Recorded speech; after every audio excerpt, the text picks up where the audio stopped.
I'm not gonna lie, Bayern's defense strategy was looking pretty hairy. It was until he decided to place a massive Oh, pasok. Pero tinalo ko to last time. Aba! Isa na tayo.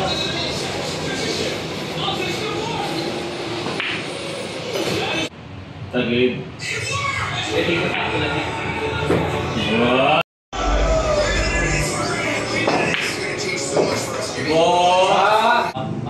Ano to? Ito walang preparation to eh. Gusto ko lang ma-shoot to.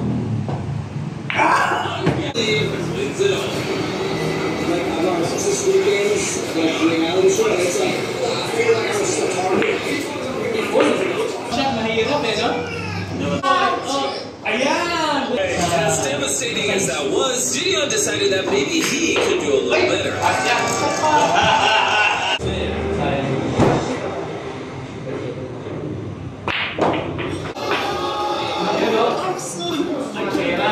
Hanggang 5 minutes lang tayo.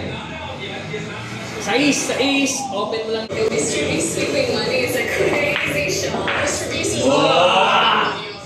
So naturally, I need all of you to split up into groups of 5. Then on top of that, Good shot! Alright, good shot.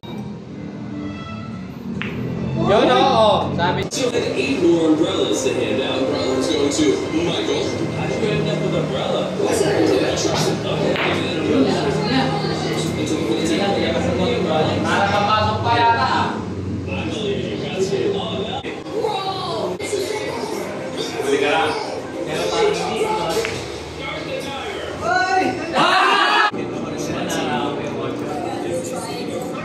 Pero kung na-shoot, alam Pokey Man with the hardest of them all.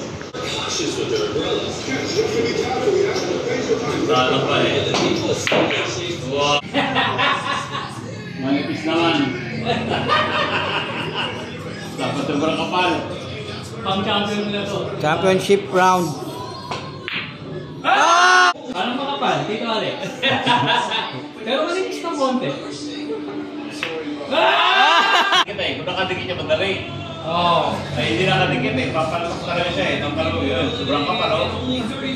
Oo, pugi. Ibig naman.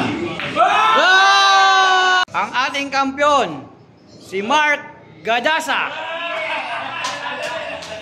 Congratulations.